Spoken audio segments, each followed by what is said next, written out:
Hello everyone and welcome back to the another educational episode on oil and gas operations and well control. I am your host Albin and today we are going to discuss one of the most important concepts in well control, gas kick expansion and gas migration. If you ever wondered why a small gas kick at the bottom of the well can become a huge volume at the surface, or why shut-in pressure continue to increase even when the pump are stopped, then this episode is for you. To explain this concept in a simple and practical way, I am joined by our technical expert Hezed. Welcome, Hezed. Thank you, Albin. Hello, everyone. This is a very important topic because understanding how gas behaves inside a well can make the difference between controlling a well safely and facing a serious well control incident. Today, we'll discuss why gas behaves differently from liquids, gas expansion inside the well, Boyle's law, a real calculation example, gas migration, why pit gain and pressure increase occur, practical lessons every drilling, completion and workover professional should know. Let's get started. Hezed, let's begin with a basic question. When a kick entered the well, it could be water, oil or gas. Why is everyone more concerned about gas kick than liquid kick? That's an excellent question. The answer lies in one important property called compressibility. Liquids such as water, completion brine or crude oil are almost incompressible. That means their volume changes very little, even when pressure changes significantly. Gas, however, behaves completely differently. Gas is highly compressible. Under high pressure, gas occupies a very small volume. As pressure decreases, gas expands dramatically. This is exactly what happens inside a well. Can you explain what with a simple example that everyone can relate to? Absolutely. Imagine holding a balloon in your hands. When you squeeze the balloon, it becomes smaller because the air inside is compressed. When you release your hands, the balloon expands back to its original size. Now compare that to a bottle full of water. No matter how hard you squeeze it, the water volume hardly changes. That's the fundamental difference between gas and liquids. Inside the well, formation pressure squeezes the gas into a very small bubble. As the gas travels upward and pressure decreases, the bubble expands rapidly, just like the balloon when you let go. So at the bottom of well, the gas bubble is small because that the pressure is high. As it moves towards the surface, pressure decreases and the gas expands. Is that correct? Exactly. Think of the well as a long vertical tube. At the bottom, pressure is extremely high because of the weight of the fluid column above.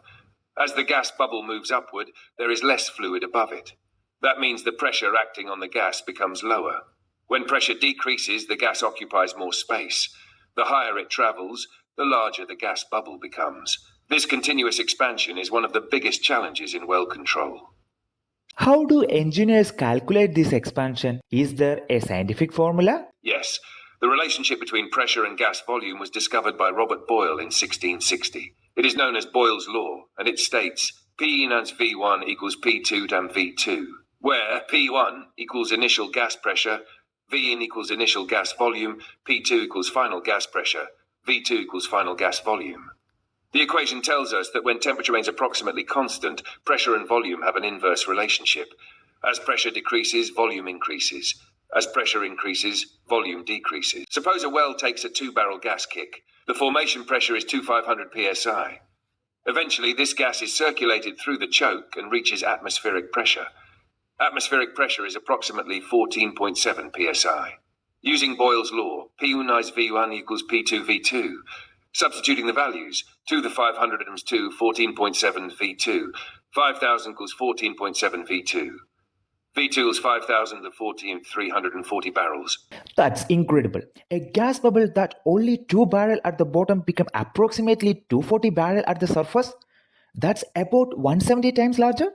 Exactly. This example shows why a small gas kick should never be underestimated. At the bottom, it appears harmless because it occupies a small volume. However, as it rises through the well, it expands enormously, making well control increasingly difficult if not managed properly. When this gas expands inside the well, what sign can the drilling crew observe at the surface? One of the earliest and most important signs is an increase in pit volume. commonly called pit gain. Here's why. The expanding gas bubble occupies more space inside the well. Since the well bore has a fixed diameter, the expanding gas displaces the drilling or completion fluid upward. That displaced fluid flows into the surface pits. As a result, the pit level rises. This is why pit monitoring systems are essential for early kick detection. Imagine a bucket filled to the top with water. Now place a large football into the bucket. The football pushes water out of the bucket because it occupies space. The same principle applies inside the well. As the gas bubble grows larger, it pushes more fluid toward the surface. That displaced fluid causes the pit volume to increase. Does the temperature affect gas volume? Yes, it does. At constant pressure, gas volume decreases as temperature decreases and increases as temperature rises. However, inside a well, pressure changes are much greater than temperature changes. Therefore, for most well control calculations, we neglect temperature effects and focus primarily on pressure changes. Pressure is the dominant factor controlling gas expansion in the well. Is the gas migration the same as gas expansion? No, they are related but completely different phenomena. Gas expansion refers to the increase in gas volume due to decreasing pressure. Gas migration refers to the upward movement of a gas bubble without any circulation. In other words, the pumps are off, but the gas bubble still rises naturally. Why does gas move upward even when the pumps are not working? Because gas is much lighter than drilling or completion fluids. Let's use a simple example. Imagine a glass of water. Drop a small air bubble into it.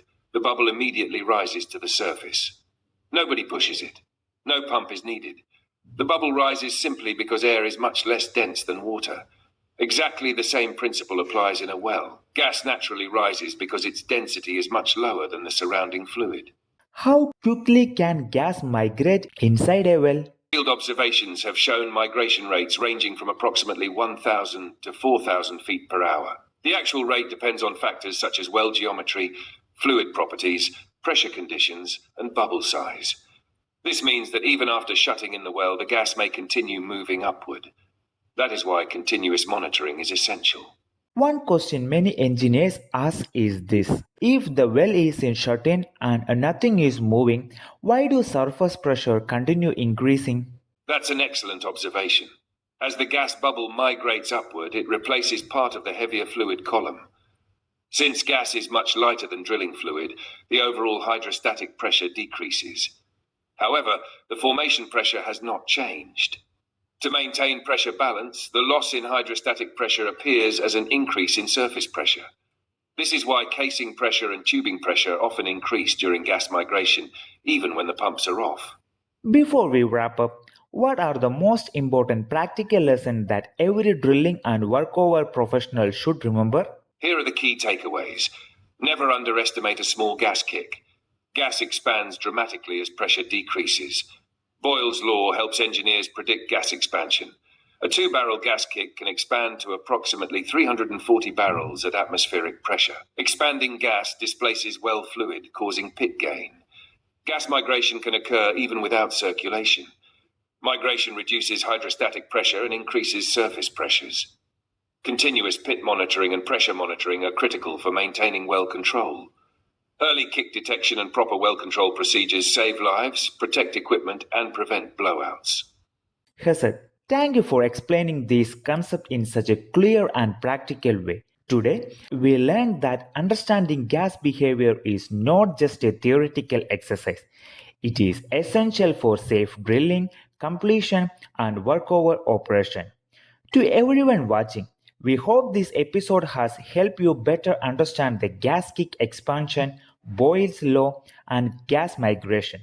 If you found this podcast helpful, please like the video, subscribe to our channel, and share it with your colleagues and fellow engineers. Remember, in well control, knowledge is your first line of defense. The better you understand how fluids behave inside the well, the safer your operations will be. Thanks for joining us. We see you in our next educational podcast where we continue exploring practical well control, drilling, workover, production operation, API Q1, Q2, and ISO management system concept in a simple and engaging way. Until the next time, stay safe, keep learning, and take care.